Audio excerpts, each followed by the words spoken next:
Assalamualaikum warahmatullahi wabarakatuh. Halo teman-teman semuanya, apa kabarnya? Ketemu lagi sama saya Soli Jaraman. Terima kasih buat teman-teman setia saya yang selalu mendukung saya untuk berbagi informasi tentang Garmin tentunya ya. Di video kali ini saya mau berbagi sedikit informasi kepada teman-teman. Nah, kebetulan saya dapat pinjaman ya. Ini jangan salah, saya dapat pinjaman karena banyak komen atau permintaan dari teman-teman yang masuk untuk membahas Garmin tipe ini. Nah, ini bentuknya sama seperti Striker Plus 4. Nah, tetapi ada perbedaannya. Ya, apa itu perbedaannya? Simak terus video saya ya. Buat yang baru bergabung, saya berharap sudah menekan tombol subscribe, like dan share-nya, serta komennya agar saya makin semangat untuk berbagi informasi seputaran tentang Garmin dan Fishfinder tentunya ya. Oke, saya pun nggak mau panjang lebar, saya akan memberitahu sedikit informasi. Ini mirip dengan Striker Plus 4 tentunya teman-temannya yang sudah sering saya bahas. Di video saya pun sudah banyak saya bahas tentang Striker Plus 4. Nah, di sini terdapat kesamaan fisik, ini ya, nih fisiknya sama persis seperti Striker Plus 4, tetapi ada yang membedakan dari fiturnya. Nah, dia bisa pakai transducer GT20 dan support untuk transducer GT20, dan ada menu yang terbuka jika pakai transducer GT20 tentunya ya. Nah, kalau Striker Plus 4 dia cukup pakai transducer dual beam. Itu sudah bisa kita gunakan dan bisa membaca kedalaman sampai 300 meter lebih. Videonya ada di deskripsi atau scroll video saya yang paling bawah. Udah 3 tahun yang lalu kalau nggak salah saya video pembacaan itu ya, Striker Plus 4. Nah, di sini saya mau oprek isi dalam dari Garmin tipe ini. Nah, ini Garmin Vivit 4. Nah ya, dia fiturnya terbuka jika pakai transducer GT20. Nah, penasaran kan teman-teman? Kita lihat apa aja sih fiturnya yang terdapat di Garmin tipe ini. Oke, jangan kemana-mana, tonton terus video saya. Oke teman-teman, ini dia fisiknya. Kita lihat dari dekat, ini sama semua secara overall, semua sama, dimensinya semua sama seperti Striker Plus 4. Nah, tidak ada yang beda ya. Dimensinya semua sama, jumlah tombolnya juga sama seperti Striker Plus 4. Nah, yang membedakan tipe ini tadi dari transducer, dia juga sudah berbeda.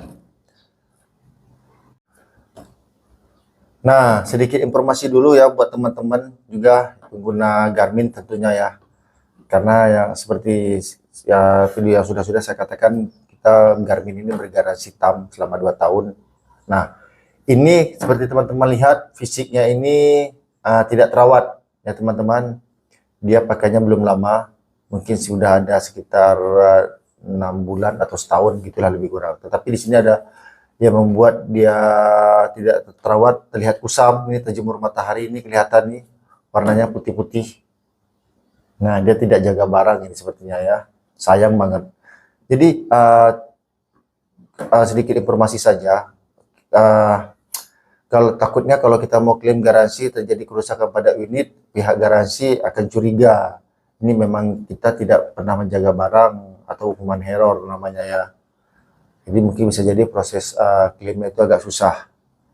Kalau dia memang terawat, dia tidak akan ada putih-putih seperti ini, putih terjemur seperti ini.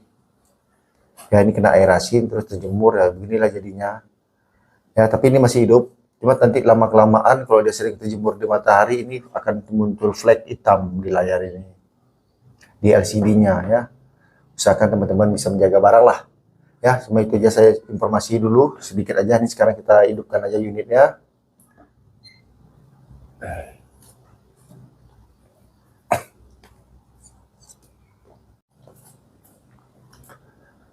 Oke, ini sudah muncul menunya. Kita lihat dari menunya dulu. Ini ada tradisional, ada flasher, ada split frekuensi, ada quick draw map, user data. Nah, kalau seperti ini dia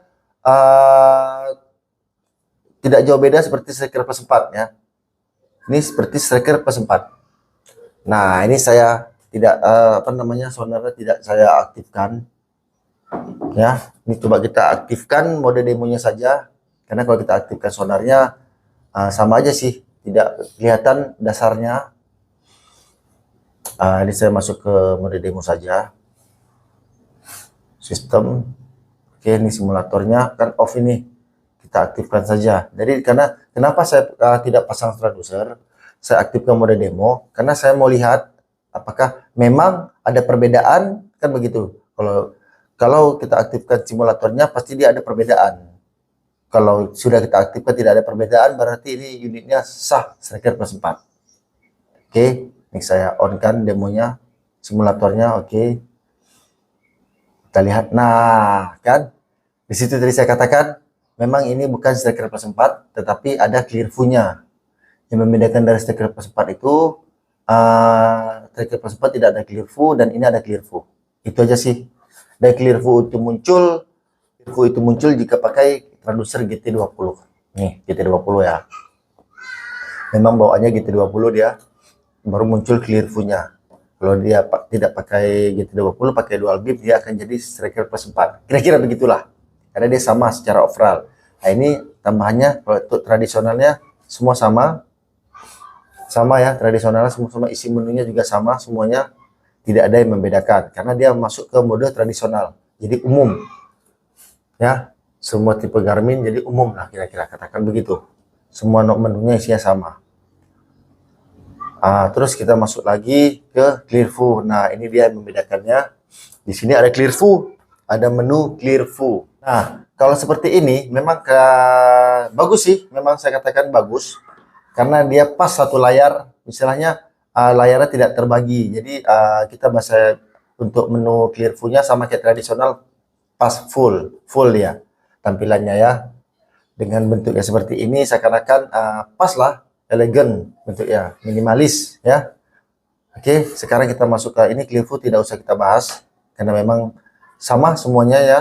Isi menunya juga sama pada umumnya seperti di EcoMap atau di 350 Plus semua sama. Cuma dia untuk yang tipe ini dia sama-sama masih bahasa Inggris ya. Berarti sama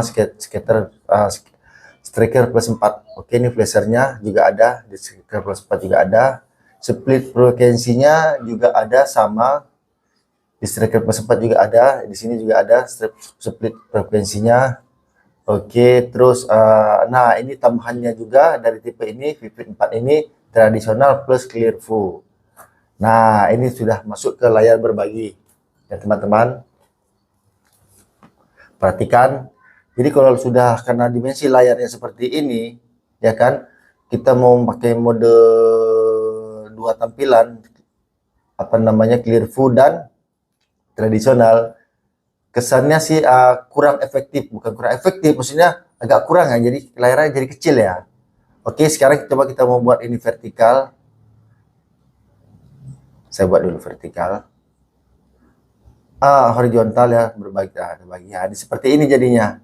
Nah, jadi layarnya itu mengecil ya, harap maklum karena dimensi layarnya juga kecil. Ya, harap maklum aja. Jadi seperti inilah tampilannya kalau kita mau tampilan dua layar. Nah, ini perhatikan teman-teman kan, ini kecil dia. Memang kalau untuk tipe ini bagusnya dia satu penuh layar ini aja. Kita manfaatkan satu penuh layar untuk tradisionalnya atau Clearview-nya. Ya. Oke, untuk yang lainnya sih sama. Ini Quick Draw Map-nya juga ada, di Striker Plus 4 juga ada. Map tradisional juga sama. Ini umum ini ya, umum. Terus yang lainnya sih tidak ada, sama ini. User data juga sama. Isi menunya, setting juga ada sama. Jadi itu aja sih kalau menurut saya untuk Vivid 4 ini cuma ada tambahan di Clearview. Nih seperti ini Clearview ya. Nah, sudah paham kan teman-teman? Jadi tidak usah penasaran lagi karena dia jelas memang berbeda. Isi paketnya pun sudah GT20. Kalau nggak GT20 dia tidak akan terbuka menu Clearview. Ini sama seperti 350 Plus juga begitu teman-teman. Makanya dia ada dua pilihan dual beam, transducer dual beam dan GT20 ya. Jadi teman-teman jangan salah-salah, usahakan sebelum beli itu tanya dulu atau lihat dulu speknya gimana. Oke ya, itu aja cuma sih, karena saya rasa tidak ada yang kelebihan lain di tipe ini, sama semua, cuma di Clearview aja tambahannya. Untuk menu bahasa pun dia masih tetap bahasa Inggris ya. Oke teman-teman, sudah lihat tadi kan isi dari menu Vivit 4 ini. Secara keseluruhan dia memang sama seperti Striker Plus 4, yang membedakan dia ada Clearview, itu pun kalau dia menggunakan transducer GT20. Nah, untuk harga pun dia pasti menyesuaikan, karena harga transducer GT20 ini pun lumayan, kisaran 2,5 juta gitulah lebih kurang. Jadi sesuai lah harganya, saya katakan lebih mahal dari Striker Plus 4. Nah, saya sedikit informasi, kalau seandainya kita tidak menggunakan ataupun rusak transducer GT20 ini rusak, kita bisa pakai transducer dual beam seperti Striker Plus 4, dan di menunya pun dia akan berbeda. Dia tidak ada lagi muncul Clearview-nya, ya teman-teman, paham kan? Tidak akan muncul lagi Clearview-nya jika pakai transducer dual beam. Bukan berarti dia tidak bisa bekerja, tetap bisa bekerja. Ya, cuma Clearview-nya aja tidak ada. Tidak ada menu Clearview, ya. Itu sudah paham kan? Nah, dan untuk ke depan insya Allah saya akan membahas tentang Clearview, karena memang banyak permintaan dari teman-teman, Abang kenapa nggak pernah bahas tentang Clearview? Nah, kenapa saya nggak pernah bahas tentang Clearview? Teman-teman penasaran kan? Simak terus video saya. Oke, teman-teman, sekian dulu dari saya. Tunggu video selanjutnya. Saya akan bahas terus tentang Garmin Fishbender tentunya ya. Oke, sekian dulu dari saya. Assalamualaikum warahmatullahi wabarakatuh.